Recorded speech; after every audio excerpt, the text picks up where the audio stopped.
मोदी सरकार और किसान संगठनों के बीच 11वें दौर की वार्ता फिलहाल टूट गई है।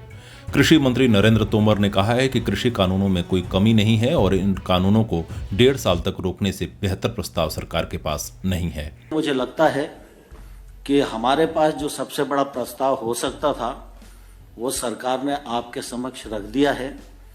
आप उस पर जरूर पुनर्विचार करेंगे, ऐसा मैं आप सबके बीच में पुनः आग्रह करना चाहता हूं। इसके साथ ही दिल्ली में 26 जनवरी को किसान ट्रैक्टर परेड रोकने के लिए टीकरी और सिंघू बॉर्डर पर सीमेंटेड बैरिकेड बनाए जा रहे हैं। मोदी सरकार किसानों को दिल्ली में न घुसने देने के लिए सारे इंतजाम कर रही है, जबकि संयुक्त किसान मोर्चा किसान गणतंत्र दिवस परेड का ऐलान कर चुका है। सरकार और किसान संगठनों के बीच 11 दौर की वार्ता के बाद अब यह साफ हो गया है कि सरकार कानून वापस न लेने पर अड़ गई है। बुधवार को हुई वार्ता में सरकार ने 1.5 साल तक तीनों कृषि कानूनों को लागू न करने का प्रस्ताव दिया था, जिसे किसान संगठनों ने खारिज कर दिया था। इस बीच 60 दिनों से दिल्ली के बॉर्डर पर डेरा डाले किसान संगठनों ने साफ कर दिया है कि वे 26 जनवरी को दिल्ली में ट्रैक्टर परेड करेंगे। ट्रैक्टर परेड रोकने के लिए दिल्ली पुलिस ने सुप्रीम कोर्ट का भी दरवाजा खटखटाया था, लेकिन अदालत ने आवश्यक कार्रवाई की जिम्मेदारी पुलिस पर डालकर मामले से अलग हो गई। अब दिल्ली पुलिस और किसान संगठनों के बीच वार्ता का दौर चल रहा है और अभी तक कोई हल निकलता नहीं दिखाई दे रहा।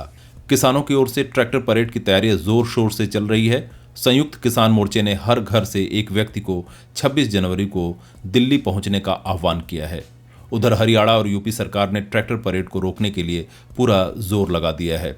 गुरुवार की रात दिल्ली गुरुद्वारा प्रबंधक कमेटी के प्रमुख मनजिंदर सिंह सिरसा को पीलीभीत में गिरफ्तार कर लिया गया। बरेली दी संगत दा अज जोश देखण वाला है। जदों सानू पकड़ के लखीमपुर खेरी असीं जा रहे सी अपने किसान वीरां दे कोल, उन्हां दे सद्दे ते सानू रस्ते चों बिलासपुर तो बिसलपुर तो जो कि पीलीभीत डिस्ट्रिक्ट अंदर पैंदा सी, उत्थों पुलिस SHO और ACP पहुंचदे ने। पुलिस दी पूरी घेराबंदी दे नाल सानू गड्डी 'च बिठा के लैके आउंदे ने मेरे इत्थे, और मैनूं ये कहा जांदा कि तुहानूं प्रिवेंटिव अरेस्ट कीता है। क्यों कीता है? क्योंकि सानूं लखीमपुर दे DM ने और SSP ने कहा है अगर सिरसा उत्थे पहुंचेगा तो कानून व्यवस्था बिगड़ेगी। कई नेताओं को NIA का नोटिस जारी कर जवाब तलब के लिए दिल्ली बुलाया गया है। पश्चिमी यूपी के किसान नेताओं को घरों में नजरबंद करने की भी खबरें आ रही हैं। भारतीय किसान यूनियन भानु के यूपी सचिव सुरेश चंद्र भाटिया ने कहा है कि उन्हें नजरबंद कर लिया गया था और किसी तरह वो बॉर्डर पर पहुंचे हैं।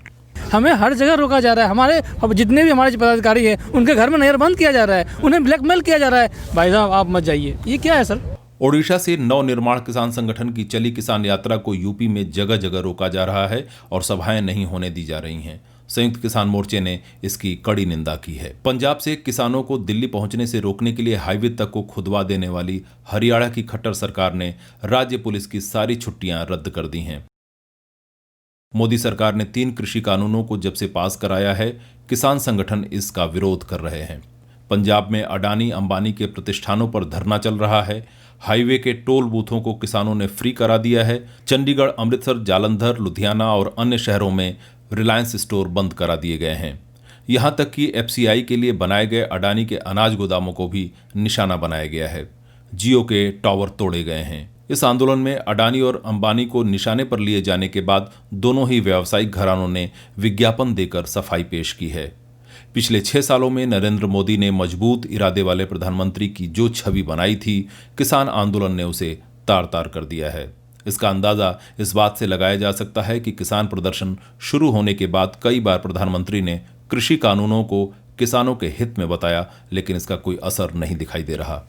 किसान नेताओं का कहना है कि 26 जनवरी का ट्रैक्टर परेड अगर शांतिपूर्ण रूप से संपन्न हो जाता है तो यह आंदोलन देश के कोने कोने में फैलेगा। ये आंदोलन 26 जनवरी से आगे जाकर और बड़े देश के लोगों को आपस में इकट्ठा करके एक बड़े आंदोलन रूप ले सकता है, ऐसा मेरा मानना है।